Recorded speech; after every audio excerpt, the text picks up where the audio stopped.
दोस्तों, तूली the blogger में आप सबका फिर से स्वागत है। दोस्तों कल की फीलिंग्स मैं बयान नहीं कर सकती और ये फीलिंग्स आज तक कंटिन्यू हो रही थी क्योंकि मैं सुबह सोच रही थी कि वीडियो बनाऊं आप लोगों के लिए, लेकिन बना ही नहीं पा रही है। लेकिन क्योंकि क्या हो रहा है ना कि बहुत ज़्यादा इमोशनल हो गई थी और इमोशनल होने की वजह से पापा को मिस किया, भाई को मिस किया, मम्मी को मिस किया, सबको मिस किया। तो क्या होता है ना कि कभी लाइफ में जब हम लोग कुछ अच्छी चीज़ अचीव करते हैं ना, तो वो लगता है कि काश पापा होते, काश सब लोग हम मेरे पास होते, काश मेरा भाई होता। क्योंकि जब वो लोग थे तो ये उपलब्धि नहीं मिली थी। आज जब नहीं है तब ये उपलब्धि मिल रही है और जब मिल रही है तो वो लोग नहीं है। तो ये काफ़ी मतलब एक अजीब सा समय होता है, ये शायद आप लोग समझ सकते हैं। और बहुत बड़ी फीलिंग्स है, अच्छी वाली फीलिंग्स है आप लोगों के लिए। Thank you so much. मैं तहे दिल से आप लोगों को धन्यवाद देती हूँ और मैं सबके लिए भगवान से यही दुआ करती हूँ कि आप सबको जीवन में कोई भी तकलीफ़ ना हो और मेरी दुआओं में हमेशा आप शामिल रहेंगे और आप लोगों का हमेशा मतलब आप सिर्फ़ और सिर्फ सक्सेस की सीढ़ियाँ ही चढ़े और जीवन को बहुत खूबसूरती से जिए, क्योंकि जीवन ही एकमात्र एक ऐसा ज़रिया होता है जो हम लोगों को आगे बढ़ने में, अगर वो सुगठित है, सुव्यवस्थित है, तो वो जीवन में बहुत सारी सीढ़ियाँ आप लोगों को ऐसे ही पार करा देगा। लेकिन क्या होता है कि कभी सुव्यवस्थित नहीं होने की वजह से जीवन में हम लोग लड़खड़ा जाते हैं, है ना।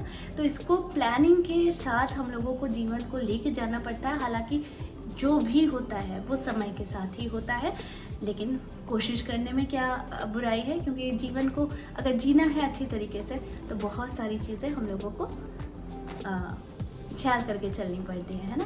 तो आज मैं आप लोगों को बताती हूँ कि सबसे पहले सुबह में उठ के हम लोगों को क्या करना चाहिए। ये देखिए, ये बहुत ही इफ़ेक्टिव रेमेडी होती है, ख़ास करके हीलिंग के मामले में। क्या होता है ना कि मैंने आप लोगों को कहा है कि लॉ ऑफ अट्रैक्शन में हमारा दिमाग बहुत ज़्यादा एक्टिव रहता है जब हम सोने जाते हैं तब, और जब हम सोकर उठते हैं तब, ठीक है। तो बहुत सारे उपाय आप लोगों को बताया है कि उस समय अपने बेड से नहीं उतरिए, और बल्कि आप बिना उतरे ही बेड से आप भगवान को थैंक यू कहिए।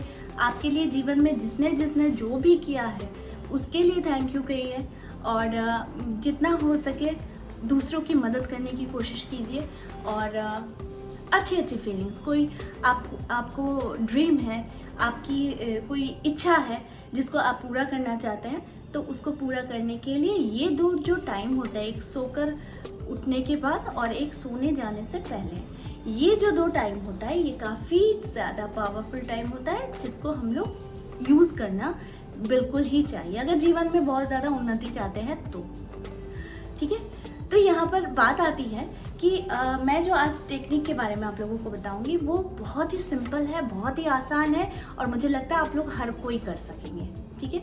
तो करना क्या है, हमेशा जब भी आप रात को सोने जाते हो ना, तो ख्याल रखना कि आपके बेड के पास टेबल हो, कुछ भी हो, वहाँ पर एक कॉपी और पेन जो कि आपकी पर्सनल होनी चाहिए, वो आप ज़रूर रखते हो, ठीक है। रखने के बाद क्या करना है, आप जैसे मेडिटेशन करते हो, भगवान को थैंक्स देते हो, सोने जाने से पहले दे दो, और सुबह जैसे करते हो उठने के बाद भगवान को थैंक यू बोलते हो, तब भी करो। अब यहाँ पर बात करूँगी मैं कि वो जो डायरी और पेन रखने के लिए आप लोगों को कहा है, तो रात को सोने जाने से पहले आपको उस डायरी में सिर्फ कोई भी 3 विश, ठीक है, 3 विश आप लिख दो और उसके बाद उसके नीचे थैंक यू करके लिख दो, ठीक है। देखो, थैंक यू, ग्रैटिट्यूड, ये बहुत बड़ी एक शक्ति है कि आप किसी को धन्यवाद दे रहे हो, है ना। तो ये धन्यवाद की शक्ति जो है ना, कि आप जितना धन्यवाद दोगे उसके बदले में आपको और ज़्यादा अच्छी एनर्जी आपको मिलेगी। तो यहाँ पर थैंक यू का एक बड़ा ही योगदान है, एक बड़ा ही कह लीजिए ये एक पावरफुल वर्ड है, जिसके कहने से सामने वाला हो, यूनिवर्स हो, भगवान हो, ये मतलब इसका एक इम्पैक्ट पड़ता है, वो बहुत ही ज़्यादा पॉजिटिव इम्पैक्ट पड़ता है, राइट। तो इसलिए क्या करना है कि सिर्फ रात को सोने जाने से पहले वो कोई भी 3 विश हो उसको लिख दो एंड थैंक यू लिख दो, ठीक है। फिर सो के उठने के बाद आप अपनी जैसे प्रेयर करते हो, भगवान को थैंक्स देते हो, अपनी जो भी इच्छा है ड्रीम को जैसे जीते हो जी लो, कोई बात नहीं। लेकिन फिर अपने जो 3 रात को लिखा था वो 3 को आप सुबह उठ के उसको पढ़ लो, ठीक है। जो रात को लिखा था उसको एक बार पढ़ना है, फिर सुबह उठ के सो के उठकर फिर उसको पढ़ना है, ठीक है। उसके बाद क्या करना है, ऐसा डेली करना है जब तक आपकी इच्छाएं पूरी ना हो जाए। तो सुबह उठ के जब आप उसको पढ़ रहे हो, पढ़ने के बाद भी आपको 3 बार thank you thank you thank you कहना है, ठीक है। तो ग्रैटिट्यूड के बहुत सारे आप लोगों को मैंने टेक्निक सिखाए हैं, होपोनोपोनो की टेक्निक सिखाए हैं, और लॉ ऑफ अट्रैक्शन में हम लोग वही चीज़ अट्रैक्ट करते हैं, जो हम लोग देते हैं वही चीज़ हमें मिलती है। तो ये होता है लॉ ऑफ अट्रैक्शन का नियम। तो ठीक उसी तरीके से जब हम अपनी इंटेंशन को, अवचेतन मन को बहुत सुंदरता से, बहुत अच्छे तरीके से जब हम अपने मतलब हमारी जो भी इच्छाएं हैं, इन इच्छाओं को जब हम कॉपी पर दर्शाते हैं, वो कोई भी इच्छा हो कि मुझे ये मिल गई है, यानी प्रेजेंट में वो इच्छा को लिख दीजिए, 3 बार लिखिए, और वो 3 ही इच्छा होनी चाहिए, याद रखिएगा 3 ही इच्छा होनी चाहिए, और उसके बाद 3 बार ही आपको thank you thank you thank you कहना है, ठीक है। देखिए मिरर का टेक्निक जो मैंने आप लोगों को बताया था वो बहुत ही पावरफुल टेक्निक है, उसको तो ज़रूर कीजिएगा। साथ में ये ग्रैटिट्यूड की भावना जो रहनी चाहिए आप लोगों में, ये बहुत ज़रूरी है, ठीक है। और ये जो मैं कह रही हूँ कि जब हम लोग लिखते हैं ना किसी चीज़ को, तो उस पर हमारा ध्यान ज़रूर जाता है कि क्या लिख रहे हैं, है ना। तो जब हम लिखते हैं हमारी इंटेंशन उस पर जाती है, हमारी इच्छाएँ उस पर जाती है, और हमारी सोच उस पर जाती है। देखिए मैंने आप लोगों को क्या कहा था मिरर की टेक्निक में, कि मिरर हमें वही चीज़ बाउंस बैक करता है और वो हमारे ऊपर एक छाप छोड़ता है। तो इस छाप को छोड़ने के लिए भी हमें अपनी इंटेंशन को अपनी कॉपी पर उतारनी है, यानी कि जब हम उसे लिखते हैं, लिखने के बाद हम उस पर एक इंटेंशन भी डालते हैं, यानी कि हम जब लिख रहे हैं तो मन ही मन हम ये सोचते हैं कि काश ऐसा होता और हमें मिल जाता। तो भले हम उसे प्रेजेंट में ही लिख रहे हैं, लेकिन हम इस उम्मीद से लिख रहे हैं कि अगर ऐसा होता तो मुझसे ज़्यादा खुशनसीब इंसान कोई नहीं होता, है ना। ऐसे ही सोचकर तो हम लोग अपने विश को लिखते हैं कि काश ऐसा हो जाता, ठीक है। तो जब विश को लिख रहे हैं तो ध्यान रखना प्रेजेंट में ही लिखना है, कोई भी विश हो, लेकिन वो तीन विश हो। अब बात आती है कि आपने जो पहले दिन किया उसके नेक्स्ट डे आप लोगों को उठ के वही चीज़ आप लोगों को पढ़नी है। अब आप लोग ही पूछेंगे कि मैम क्या नेक्स्ट डे फिर अलग से हम लोग कोई विश लिख सकते हैं? बिल्कुल लिख सकते हैं। तो आपने जो 3 लाइन का 3 विश लिखा था वो कंटिन्यू हो गया नेक्स्ट डे। उसके बाद फिर आप जब उसी दिन रात को सोने जाओगे, फिर अगर कोई 3 विश है तो उसको लिख दो, ठीक है। फिर उसके बाद से नेक्स्ट डे आप जब उठोगे तो पहले वाले विश के साथ सेकंड वाले विश को भी फिर दोहराओ, हाँ ऐसा करो। अब आपको लगता है कि नहीं पहले ये विश कंप्लीट हो जाने दो, उसके बाद फिर मैं नेक्स्ट विश को पढ़ूंगा या पढ़ूंगी, तो फिर आपको क्या करना है, जो भी विश लिखा हुआ है, यानी टोटल कितने हुए, आप अगर पहले दिन लिखे हो, नेक्स्ट डे लिखे हो, तो वो क्या हो गए, 6 विश हो गए। तो इन 6 को ही आपको नेक्स्ट डे फिर पढ़ना है, रात को सोने जाने से पहले उसको पढ़ लेना है, और सुबह उठने के बाद भी उसके पढ़ लेना है। उसके बाद फिर आप जो करते हो, अपने ब्रीदिंग एक्सरसाइज करते हो, ग्रैटिट्यूड देते हो, भगवान को धन्यवाद देते हो, लेकिन हर बार आपको क्या करना है, विश के साथ आपको thank you thank you thank you 3 बार ज़रूर बोलना है, ठीक है। तो ये होती है एक पावर, जो पावर को हम लोग क्या करते हैं उस पर डालते हैं। यानी कि देखिए किसी भी इंसान को हम लोग कहते हैं ना कि छोटा सा छोटा काम भी अगर करें ना तो उसको धन्यवाद दीजिए। ये धन्यवाद में बहुत शक्ति है, और ये धन्यवाद ना आप पैसों से इसका मोल नहीं कर सकते हैं। एक गरीब इंसान को भी अगर वो हमारे लिए कुछ करता है ना, तो उसको अगर हम लोग थैंक यू बोल देते हैं ना, तो उसकी कितनी सारी पॉजिटिव वाइब्स जो हमारे पास आती है ना, आप सोच नहीं सकते हो। ठीक उसी तरीके से अगर आप किसी की मदद कर देते हो और उस मदद में अगर वो इंसान बदले में आपको थैंक यू बोलता है ना, तो आप समझ लो कि आपको बहुत सारे अच्छे कार्यों के जो पुण्य के फल होते हैं ना, वो उस इंसान के थैंक यू से मिल जाते हैं। क्योंकि हम एक इंसान की पॉजिटिव वाइब्स को ले रहे हैं, और उसकी वाइब्स कितने दिल से आती होगी, धन्यवाद, या फिर किसी को आपने कुछ मदद की तो उस इंसान ने आपको दिल भर के बहुत सारे आशीर्वाद ही दे दिए।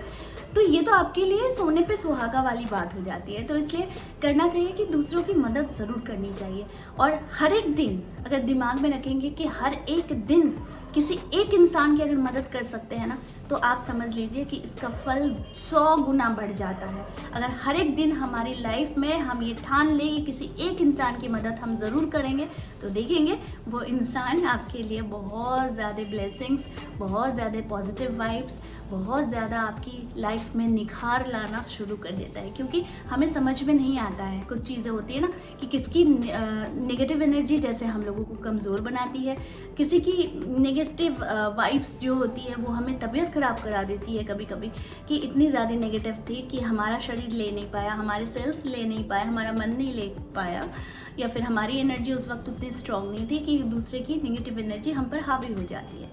ठीक उसी तरीके से जब किसी की पॉजिटिव एनर्जी जब हम पर आती है, तो आप समझ जाओ कि ये कितनी ज़्यादा पावरफुल होती है। और ये हमारी अगर हम खुद में पॉजिटिव है, साथ में कुछ और पॉजिटिव वाइब्स आ रहे हैं हमारे पास में, यानी पॉजिटिव एनर्जी और ज़्यादा आ रही है हमारे पास में, तो आप समझ जाओ कि इसका कितना ज़्यादा आपके प्रेजेंटेशन पर या फिर आपकी पर्सनैलिटी पर आप कितने खूबसूरती से 4 चांद लगा देते हैं, है ना।